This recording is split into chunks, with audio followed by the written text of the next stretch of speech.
လူတယောက်ကိုတကယ်ဆွဲဆောင်မှုရှိစေတာကဘာများဖြစ်မလဲဒီနေ့မှာတော့လူမှုဆက်ဆံရေးနဲ့ချိန်တွေးချင်းဆိုင်ရာစိတ်ပညာနဲ့ပတ်သက်ပြီးရှေးကြတဲ့မင်းဟွန်းတစ်ခုကိုဖြေဖို့စ조사ထားတဲ့လူကြိုက်ညာ YouTube ဗီဒီယိုတစ်ခုကတင်ပြထားတဲ့စိတ်ဝင်စားစရာကောင်းတဲ့ framework တစ်ခုကိုအတူတူလေ့လာကြည့်ကြရအောင်ဒီမှာစာပြီးချင်းကပုံလေးကတော်လေး smart ကြတယ်အမျိုးသမီးတွေဘာလို့ခြင်းလဲဆိုတော့ဖြေဖို့မဖြစ်နိုင်တဲ့လောက်ခက်တဲ့မိကုံးစားသူတို့ဘယ်အရာကိုတုံ့ပြန်တယ်လဲဆိုတော့မိကုံးဘောက်ကိုရှုထောင်ပြောင်းလိုက်တာပေါ့အဲ့လိုလုပ်လိုက်တဲ့အခါမမြင်နိုင်တဲ့စင်တာတွေကိုခေါင်းထဲထည့်စဉ်းစားနေတာတဲ့တကယ်လက်တွေ့ကြကြလေးလာလို့ရတဲ့အပြုတ်မှုတွေပေါ်မှာအာရုံဆက်လိုက်တာဖြစ်သွားတာဆိုတော့အများကြီးပို့ပြီးအသုံးဝင်သွားတာပေါ့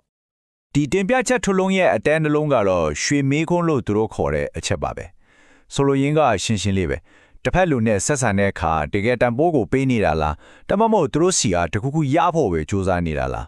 းအဲ့ဒီမေးခွန်းကိုဖြေလိုက်တဲ့ဖြီးပေါ်မှာပဲနောက်မှလာမယ့် framework တစ်ခုလုံးကအခြေခံထားတာပါဟုတ်ပြီဒါဆိုရင်ဒီအကြောင်းအရာကိုအဓိကအပိုင်း၄ပိုင်းခွဲပြီးကြည့်သွားကြမယ်ပထမဆုံးဆွဲဆောင်မှုအတွက်ရေးပြီး framework ကပါလ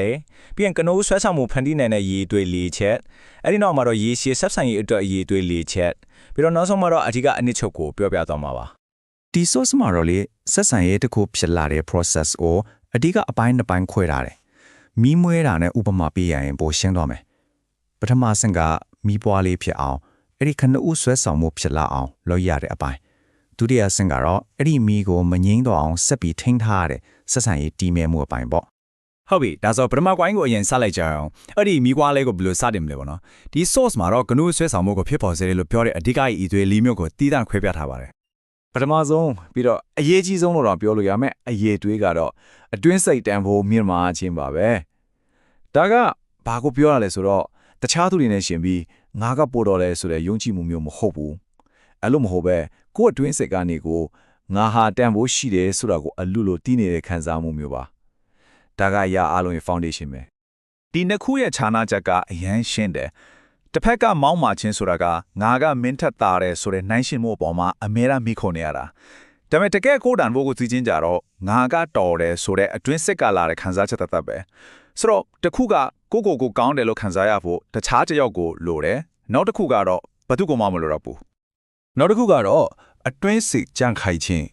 ဒါကအပြင်က body ကြန့်ခိုင်တာကိုပြောတာမဟုတ်ဘူးเนาะစိတ်တဲ့ရဲ့ကြန့်ခိုင်မှုကိုဆိုလိုတာဒီ source မှာတော့ဒါကိုအရေးကြီးတဲ့ test တစ်ခုလိုမျိုးဖော်ပြထားတယ်အဲ့ဒါကဘာလဲဆိုတော့တကယ်ခက်ခဲတဲ့အခြေအနေတွေမှာတော့ကိုယ့်ရဲ့ယုံကြည်ချက်ကိုယ့်ရဲ့တန်ဖိုးထားမှုတွေကိုမစွန့်လွတ်ပဲစုပ်ကွင်ခါနေတဲ့တတိရှိမရှိဆိုတာပဲဒီစကားကအားလုံးကိုခြုံငုံသွားတာပ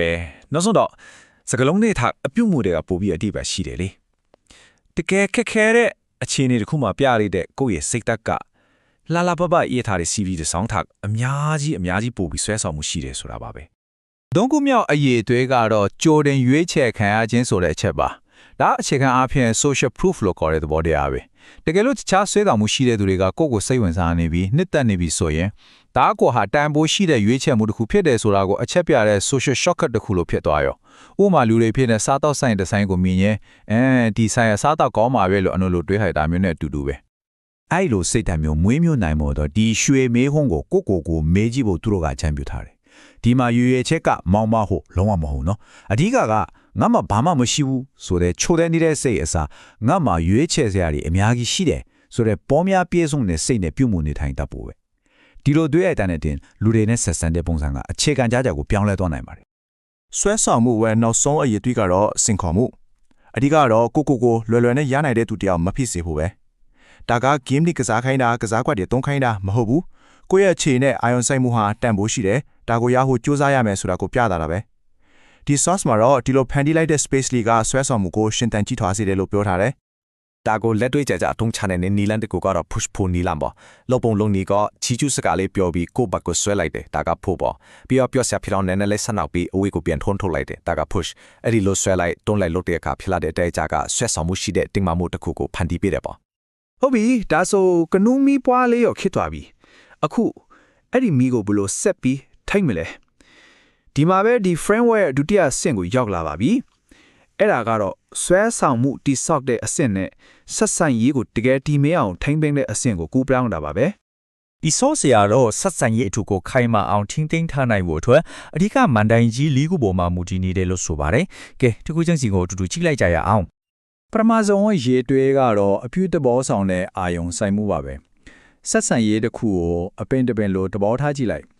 စိုက်ပြီးတော့ဒီတိုင်ပြထားလို့မရဘူးလေရှင်တန်ဖုတဲ့ဆက်ပြူရေအလောင်းပေးနေရမှာဒါကဘာကိုပြောရလဲဆိုတော့စက်တိုက်စ조사အားထုတ်မှုလိုအပ်တယ်ဆိုတဲ့အဓိပ္ပာယ်ပါပဲ နောက်တစ်ခုကတော့လေးစားမှုဒါကတော့ပြောနေကြတော့မလို့ပါဘူးဒါပေမဲ့ဒီလေးစားမှုကိုဘယ်လိုလက်တွေ့အပြုမှုတွေနဲ့ပြမလဲဥပမာအော်ဟစ်ပြောဆိုတာမျိုးမလုပ်ဘူးပြဿနာကိုဖြေရှင်းပေးဖို့ချီပဲနားထောင်တာမဟုတ်ပဲတကယ်နားလည်အောင်နားထောင်ပေးတယ်တစ်ဖက်လူရဲ့စီကူအိမ်မတ်တွေရီမခတ်တီကိုအားပေးထောက်ခံတာမျိုးဒီပေါ့ ဟာတာကလည်းဆက်ဆံရေးမှာအရန်အေးချီတဲ့အခန်းတကာကနေပါဝင်တယ်ဒါပေမဲ့ဟာတာတိုင်းကတော့အတူတူမဟုတ်ဘူးပနဲ့ပြောစရာကောင်းတဲ့ positive humor နဲ့ထိတာငေါတာကိုနှိမ်ချပြီးပြောတာလိုမျိုး negative humor ကြမှာအချီးကွာပါတယ်ရေရှည်မှာတော့တစ်မျိုးကဆက်ဆံရေးကိုတိဆောက်ပြီးနောက်တစ်မျိုးကတော့ပြန်ပြီးချက်ရှိနိုင်တယ်ပေါ့ ထိမ့်သိမ့်မှုတာနောက်ဆုံးရည်တွေကတော့အဖွဲလိုက်လှုပ်ဆောင်မှု teamwork ပါပဲဆက်ဆံရေးတစ်ခုကိုလေတစင်းအတူတူလှော်နေရသလိုမြောင်းကြည့်လိုက်ရှေ့ဆက်သွားနိုင်မှုအတွက်တယောက်တည်းလှော်လို့မရဘူးတယောက်နဲ့တယောက်အားပေးကူညီပြီးဥဒိယတစ်ခုတည်းကိုအတူတူညီညာညာလှော်ခတ်သွားမှာဖြစ်မှာပါ ကဲဒါဆိုရင်အခုပြောခဲ့တာတွေအားလုံးကိုပြန်ပြီးခြုံငုံသုံးသပ်ကြည့်ကြအောင် ဆိုတော့အခြေခံအဖြစ်အဆင့်နှစ်ဆင့်ရှိတယ်ပေါ့ပထမတစ်ခုကဆွဲဆောင်မှုအဆင့်အဲ့မှာအတွင်းစိတ်တန်ဖိုးမြင့်မားခြင်းအတွင်းစိတ်ကြန့်ခိုင်ခြင်းကြိုတင်ရွေးချယ်ခံရခြင်းနဲ့စင်ခေါ်မှုဆိုပြီးလေးချက်ပါတယ်နောက်တစ်ခုကတော့တည်မြဲမှုအဆင့်အဲ့ဒီမှာကျတော့အပြုတဘောဆောင်တဲ့အာယုံဆိုင်မှုလေးစားမှုအပြုတဘောဆောင်တဲ့ဟာတာနဲ့အဖွဲလိုက်လှုပ်ဆောင်မှုဆိုပြီးနောက်ထပ်လေးချက်ပါတယ်ဒါကတော့ 4+4 framework တစ်ခုလုံးပါပဲ ဒီအကြောင်းအရာတွေအားလုံးတက်ကနေအဓိကချက်တစ်ချက်တည်းပဲမှတ်ထားရမယ်ဆိုရင်ဒါဖြစ်ပါလိမ့်မယ်ဆက်ဆံရေးတစ်ခုကိုထိန်းသိမ်းတဲ့နေရာမှာအဖြစ်သဘောဆောင်တဲ့ຢာလေးမရှိတာထက်အဖြူသဘောဆောင်တဲ့ຢာတွေရှိနေတာကပိုပြီးအေးကြီးတယ်တဲ့ဒီနည်းပြောရင်မကောင်းတာကိုရှောင်နေရုံတည်းမဖို့ဘူးကောင်းတာတွေကိုတက်ကြွတီစောင့်နေဖို့လိုတယ်ဆိုတဲ့သဘောပါပဲ ဒါပေါ့ဒါကတော့ modality အများကြီးတဲ့တစ်ခုပဲဖြစ်ပါတယ်ဒါပေမဲ့ဒါကကျွန်တော်တို့ကိုစဉ်းစားစရာတစ်ခုတော့ပေးသွားတယ်ဒီလို framework တွေ model တွေလူကြိုက်များလာတာက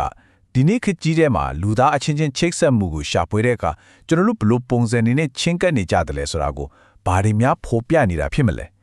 ဒါကတော့ပြန်ပြီးစဉ်းစားစရာကောင်းတဲ့အချက်တစ်ခုပါပဲ